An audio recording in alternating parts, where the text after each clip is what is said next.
ರಾಜ್ಯದಲ್ಲಿ ತಮ್ಮ ಮಗನಿಗೆ ರಾಜಕೀಯ ಒಂದು ಭವಿಷ್ಯ ಇಲ್ಲ. ಅದಕ್ಕಾಗಿ ತಮ್ಮ ಮೊಮ್ಮಕ್ಕಳನ್ನು ಇದೀಗ ಸಿಎಂ ಸಿದ್ದರಾಮಯ್ಯ ಅವರು ಮುನ್ನೆಲೆಗೆ ತರ್ತಾ ಇದ್ದಾರೆ.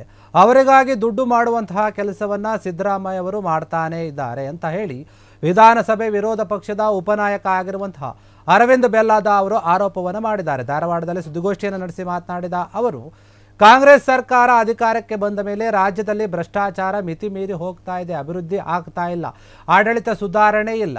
ಸರ್ಕಾರ ಬಂದ ಮೇಲೆ ಸರ್ಕಾರಿ ಅಧಿಕಾರಿಗಳಿಗೆ ಇರುವಂತಹ ಒಂದು ಆತ್ಮಹತ್ಯೆ ಭಯ ಕಾಡ್ತಾ ಇದೆ. ವಾಲ್ಮೀಕಿ ಹಗರಣದಲ್ಲಿ ಒಬ್ಬ ಅಧಿಕಾರಿಯನ್ನ ಈವರೆಗೂ ಕೂಡ ಬಲಿ ಮಾಡಿದ್ರು. ಎಸ್ಟಿ ಒಂದು ಸಮುದಾಯ ಪೊಲೀಸ್ ಅಧಿಕಾರಿಯು ಕೂಡ ಒಬ್ಬರು ಆತ್ಮಹತ್ಯೆ ಮಾಡಿಕೊಂಡಿದ್ರು. ಸರ್ಕಾರ ಅಧಿಕಾರಿಗಳಿಗೆ ಆತ್ಮಹತ್ಯೆ ಭಾಗ್ಯವನ್ನ ಕೊಡ್ತಾ ಇದೆ. ಈ ಸರ್ಕಾರ ಬಂದು ಕೊಟ್ಟಿದೆ ಅಂತ ಹೇಳಿ ಅರವಿಂದ್ ಬೆಲ್ಲದ ಅವರು ವಾಗ್ದಾಳಿಯನ್ನು ನಡೆಸಿದ್ದಾರೆ. ಈ ಕಾಂಗ್ರೆಸ್ ಸರ್ಕಾರ ಅಧಿಕಾರಕ್ಕೆ ಬಂದ ನಂತರ ನಮ್ಮ ರಾಜ್ಯದಲ್ಲಿ ಭ್ರಷ್ಟಾಚಾರ ಅನ್ನೋದು ಮಿತಿ ಮೀರಿ ಹೋಗೈತಿ, ಅಭಿವೃದ್ಧಿ ಅನ್ನೋದು ನಿಂತು ಹೋಗೈತಿ ಮತ್ತು ಕನಿಷ್ಠ ಸರ್ಕಾರದ ಆಡಳಿತ ಯಂತ್ರ ಕೂಡ ಕುಸಿದು ಹೋಗೈತಿ. ಸರ್ಕಾರ ಬಂದ ಮೇಲೆ ಸತತವಾಗಿ ಎಲ್ಲ ಸರ್ಕಾರಿ ಅಧಿಕಾರಿಗಳಿಗೆ ಹೊಸದಾಗಿ ಇವರು ಆತ್ಮಹತ್ಯೆ ಭಾಗ್ಯವನ್ನು ತೆಗೆದುಕೊಂಡು ಬಂದಿದ್ದಾರೆ. ಹಿಂದೆ ವಾಲ್ಮೀಕಿ ನಿಗಮದಲ್ಲಿ ಹರಣ ಮಾಡಿ ಅದಕ್ಕೊಬ್ಬ ಅಮಾಯಕನನ್ನು ಬಲಿ ಕೊಡುವಂಥ ಕೆಲಸ ಮಾಡಿದರು. ಅವರು ಕೂಡ SC ಸಮಾಜದ ಅಮಾಯಕ ಹುಡುಗ. ಅದೇ ರೀತಿ ST ಸಮಾಜದ ಪೊಲೀಸ್ ಅಧಿಕಾರಿ, ಯುವ ಪೊಲೀಸ್ ಅಧಿಕಾರಿ ಟ್ರಾನ್ಸ್ಫರ್ ಸಂಬಂಧ ಮನದೊಂದು ಆತ್ಮಹತ್ಯೆ ಮಾಡಿಕೊಂಡ್ರು. ವಿಷಯ ಇದು.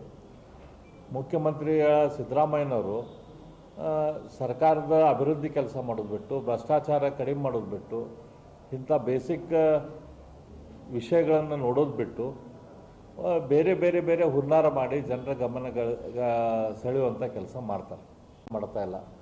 ಈ ಸಿದ್ದರಾಮಯ್ಯನವ್ರಿಗೆ ರಾಜಕಾರಣ ಮಾಡೋದು, ತಮ್ಮ ಕುರ್ಚಿ ಉಳಿಸ್ಕೊಳ್ಳೋದು, ದುಡ್ಡು ಮಾಡೋದು, ಅವ್ರಿಗೆ ಮೊಮ್ಮಕ್ಕಳ ತನಕ ದುಡ್ಡು ಮಾಡ್ಬೇಕಾಯ್ತು ಈಗ. ಯಾಕಂದ್ರೆ ಮಗ ಅಂತೂ ಅವನಿಂದ ಏನಾಗೋದಿಲ್ಲ, ರಾಜಕೀಯ ಭವಿಷ್ಯ ಇಲ್ಲ ಅಂತ ಅವ್ರಿಗೆ ಅನಿಸೈತಿ. ಅದಕ್ಕೆ ಮೊಮ್ಮಕ್ಕಳು ಬರೋ ತನಕನೂ ಅವ್ರು ಎಷ್ಟು ದುಡ್ಡು ಮಾಡ್ಬೇಕು ಅಷ್ಟು ಅದ ಒಂದು ವಿಚಾರದಾಗ ಐತಿ. ಹಂಗಿದ್ರೆ ಕೆಲಸ ಮಾಡಲಿ. ಆದರೆ ಯಾವುದೋ ತಾಲಿಬಾನ್ ಬಗ್ಗೆ ಅಥವಾ ಯಾವುದೋ ಟೆರರಿಸ್ಟ್ ಆರ್ಗನೈಸೇಷನ್ ಬಗ್ಗೆ ಅದ್ರ ಬಗ್ಗೆ ಒಂದು ಪೈಸಾದು ಮಾತಾಡೋಕ್ಕೆ ಹೋಗೋದಿಲ್ಲ. ಆ್ಯಂಟಿ ನ್ಯಾಷನಲ್ ಎಲಿಮೆಂಟ್ಸಿಗೆ ಕೋರ್ಟ್ ಅರೆಸ್ಟ್ ಮಾಡಿದ್ರು ಕೂಡ ಜೈಲದಲ್ಲಿ ಇದ್ದವ್ರನ್ನ ಇವರು ಕ್ಯಾಬಿನೆಟ್ದಲ್ಲಿ ಡಿಸಿಷನ್ ತೊಗೊಂಡು ಅವ್ರನ್ನ ಹೊರಗೆ ಬಿಡುವಂಥ ಕೆಲಸ ಮಾಡ್ತಾರೆ. ಇಲ್ಲೇ ನಾನು ಸ್ಟಾಲಿನನ್ನು ಫಾಲೋ ಮಾಡ್ತೀನಿ, ಇವ್ರನ್ನ ಫಾಲೋ ಮಾಡ್ತೀನಿ ಅಂಥೇಳಿ ಸುಳ್ಳ ಒಂದು ಸ್ಟೇಟ್ಮೆಂಟ್ ಹೇಳಿ ಜನರ ಗಮನ ಬೇರೆ ಕಡೆಗೆ ಸೆಳೆಯುವಂಥ ಕೆಲಸ ಮಾಡ್ತಿದ್ದಾರೆ. ಏನು ಪಬ್ಲಿಸಿಟಿ ಸಂಬಂಧ ಏನೇನು ಮಾಡ್ಕೊಂತಾರೆ, ಏನರ ಹೇಳ್ತಾರೆ. ಅದ ನಾ ಹೇಳಿದ್ನಲ್ಲ, ಏನು ಸುಳ್ಳು, ಏನು ಪಬ್ಲಿಸಿಟಿ ಸಂಬಂಧ ಏನು ಹೇಳ್ಕೊಂತಾರೆ. ಅವ್ರದ್ದೇ ಸರ್ಕಾರ ಐತಿ, ಯಾರು ಅವ್ರು ಬೆದರಿಕೆ ಖರೀದಿ ಮಾಡಿದರೆ ಮಿನಿಸ್ಟ್ರಿಗೆ ಬೆದರಿಕೆ. ಕ್ಷಣ ಕ್ಷಣದ ಸುದ್ದಿಗಳಿಗಾಗಿ ಫ್ರೀಡಂ ಟಿವಿ ಸಬ್ಸ್ಕ್ರೈಬ್ ಮಾಡಿ, ಲೈಕ್ ಮಾಡಿ ಹಾಗೂ ಫಾಲೋ ಮಾಡಿ. ಹೊಸ ಸುದ್ದಿಗಳ ನೋಟಿಫಿಕೇಶನ್ಗಾಗಿ ಬೆಲ್ ಐಕಾನ್ ಮೇಲೆ ಕ್ಲಿಕ್ ಮಾಡಿ.